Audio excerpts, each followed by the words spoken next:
AAA says this is arguably one of the worst stretches of road in the entire D.C. area.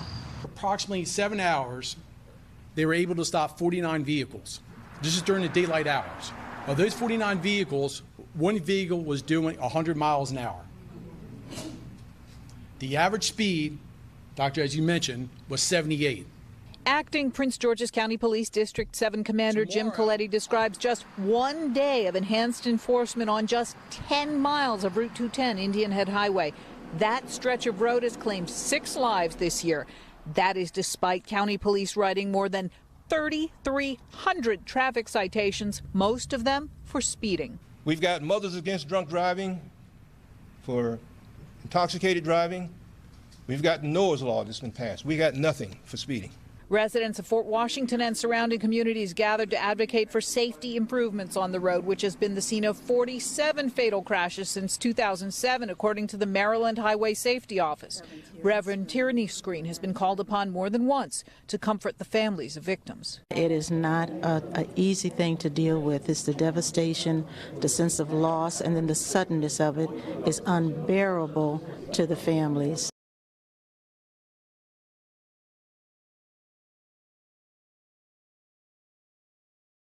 Well, anguish tonight for a Maryland mother after the death of her daughter on one of Maryland's most dangerous roads. The young woman killed at an intersection near Indian Head Highway. Her mother tells us she was on her way to a job interview.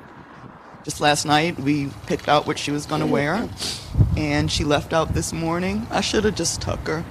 I should have took her. I should have took her.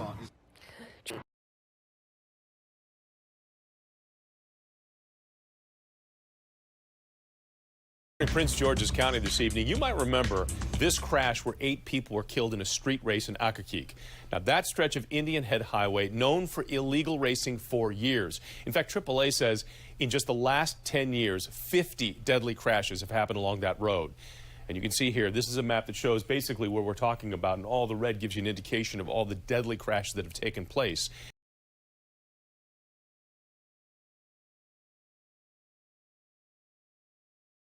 Tonight on News 4, a heartbreaking tragedy in Oxon Hill. 3 children are dead after a multi-vehicle crash on Indian Head Highway. You're looking at live pictures from the scene. The highway closed in both directions. Good evening. I'm Erica Gonzalez. The vehicles slammed into each other on Indian Head Highway at Wilson Bridge Drive. 3 children were killed, 2 adults injured.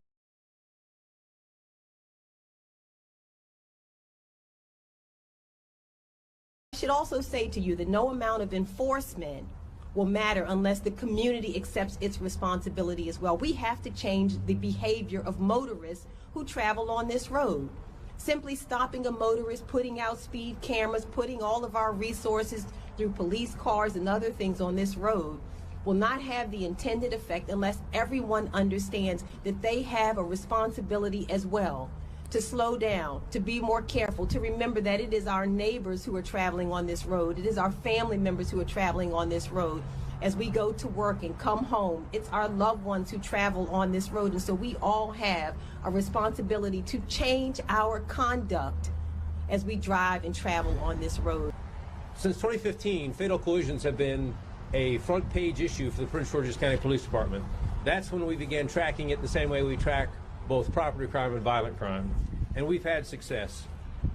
But the reality is, and the numbers are here, each year the aggregate number of accidents has remained largely the same, despite the fact that in the last 3 years we've gone from more than 3,600 traffic stops to 5,600 traffic stops to 2018 more than 6,400 traffic stops. And I want you to know that the men and women of the Prince George's County Police Department issued more than 10,000 citations in those 6,400 traffic stops, made more than 70 arrests, and yet we still have this level of collision, this level of tragedy, if we look back to the events of just last week. I'm Ron Weiss, and I'm glad to see all of you here. We're all here to save lives. The tragic death of 3 children points out that you don't have to live here to be involved in a fatal crash on 210. But the people who live here, like me, and think 210 is our main street, take all the fatalities on Indian Head Highway very personally. The community of people who live around 210 have uniquely banded together, working with our government to reduce the risk of driving on what AAA says is the deadliest highway in the region. And we've made significant progress, but the effort must continue until we no longer have to come together like this to mourn additional deaths. Police are out in force. The state highway is changing the first of several intersections into interchanges and making near-term improvements to lighting and signs. Our legislators have approved the first speed camera, as has been mentioned, on a high-speed highway that's not in a work zone or speed zone.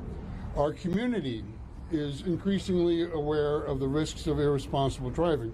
We even have our middle school students involved in getting us to drive safely. But as been mentioned, we need to do more, and we need to do it faster. An already overburdened highway will get even more overburdened as the population in areas served by 210 dramatically increases. But there's no plan to increase 210 capacity by adding lanes. The current plan will improve failing road conditions, but only to approaching unstable flow conditions.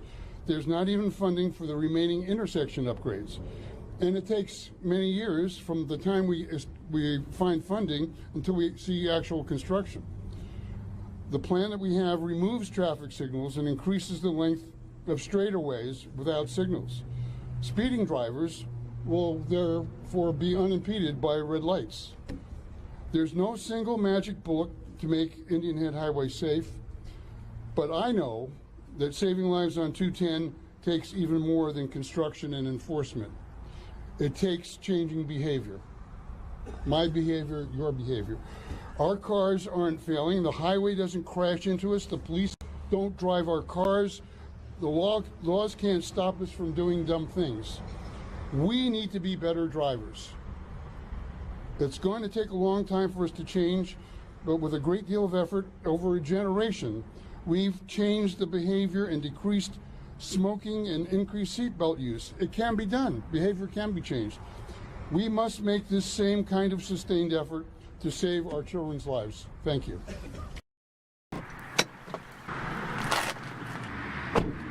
Reverend Dr. Robert Screen helps people through their hardest times along Route 210. I've run into accidents when I'm pulling out my vest and going as a clergy member to an accident scene. When he's not working on the highway, he's at the hospital hoping to comfort the injured and those who have lost loved ones to this road. This is the most dangerous area for traffic fatalities in the state of Maryland. He's lived here more than 40 years and remembers each fatal crash along 210 with photographic detail, like the crash at this very spot in 2008. There were 8 people that were killed in one particular accident. It was due to drag racing and the beginning of a nasty trend. Well, since that time, we've had 2 additional accidents that have occurred not 50 yards from this spot, right in the intersection here at Pine Drive. Then there were the 3 children who were killed on New Year's Eve of last year, just a few miles north of here. All of them are bad, but when you have children who haven't even got a start in life, to lose them all in one incident, that was terrible. That was really something that took the wind out of all of us.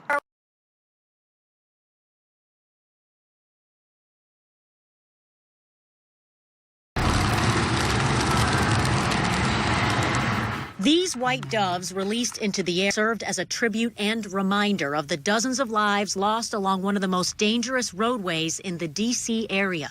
The accident happened in 2005. I've not recovered. Javon's life was taken away at the age of 21. Well, Brianna, locals call this the highway of death. 2 fatal crashes here in as many weeks. It's very tough. It was March 17th, 2000, when Cynthia Jones's sister Karen pulled over to fix her gas cap when she was hit by a drunk driver. Cynthia identified her sister's body. She would want me out here to make a difference in saving more lives because she didn't have to go that way. The crash happened here on Indian Head Highway in Maryland. Last year, the highest recorded speed here was 149 miles per hour. Safety advocates call it the highway of death. It's straight shot and a few traffic lights, and people use it as a raceway. If you want to speed, this is the place to do it. Both vehicles went up in flames. Reverend Dr. James Screen says 80 people have been killed on this stretch of Indian Head Highway in the last 15 years. He says directing more federal funding to combat dangerous driving is only the start of a road to lasting change. It's got to be hard to see. I mean, you're doing this interview and people are whizzing by you. Yes, that's a part of the indifference that people have about driving. As I say, this contentious type of entitlement mindset. You know, I do as I please, whatever I can get away with. And so we have to hit that head on in some type of way where it won't be all people, but at least most people, where we can manage it in a better way than what we're doing now.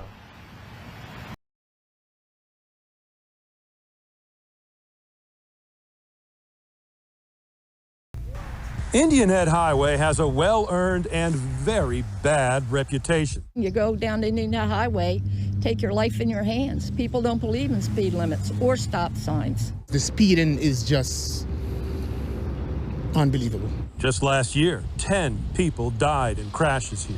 It's the deadliest highway in the area.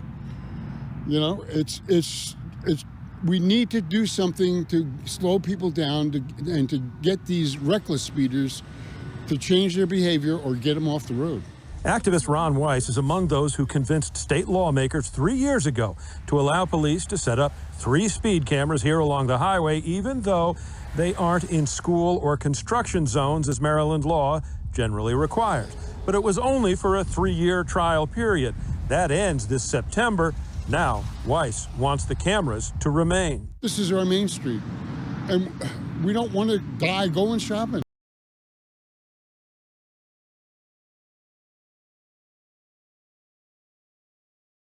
They're going to begin the process of towing away the striking vehicle. If we zoom in here, you can see that black sedan there with heavy front end damage. That is the car that struck the officer and struck the officer's cruiser. If we pan over, you can see the cruiser itself there. It has damage to the side of the vehicle there. Now, this all happened at about 4:40 this morning. What we're told is that there was another accident in the area, actually further down the line on 210. This Prince George's County police officer was directing traffic because of that initial accident, and that's when this sedan hit the officer and hit the police cruiser. Now, the officer was taken to the hospital, we're told, in serious condition. We don't have any updates beyond that, so serious condition. The driver of the striking vehicle did stay on the scene. I don't believe that person was taken to the hospital.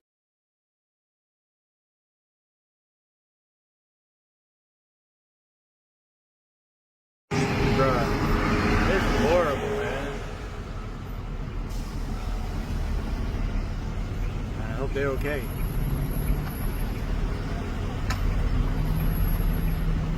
Split the car in half.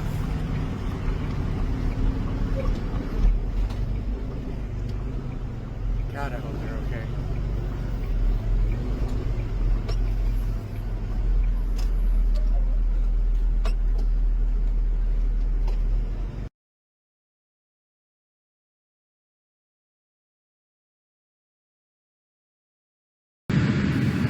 It happened again last night, a terrible crash claiming multiple lives on Indian Head Highway, a road long considered the most dangerous in Maryland. And this is where it happened at about 9:30. A Jeep Compass occupied by 5 women slamming into the Jersey wall at the northbound exit for Kirby Hill Road. 2, including 70-year-old Ursula Chern of D.C., were killed. 2 others in critical condition with life-threatening injuries. It is the second fatal crash at this exact spot this year alone. For years, a group of area residents calling themselves the 210 Traffic Safety Committee has been pushing for things like speed cameras and engineering changes. One of the group's leaders today saying more needs to be done, including the addition of speed cameras which measure point-to-point speed, not just how fast you were going past one camera. It just befuddles me that something that is so controllable is so much out of control. And this highway just fits the perfect picture of that. Now, Screen and his fellow activists have won victories in the legislature. When we come back at 5, we'll explain how their most recent effort has led to what will be potentially very large fines for those caught going well over the speed limit. Along Indian Head Highway, Brad Bell, 7 News.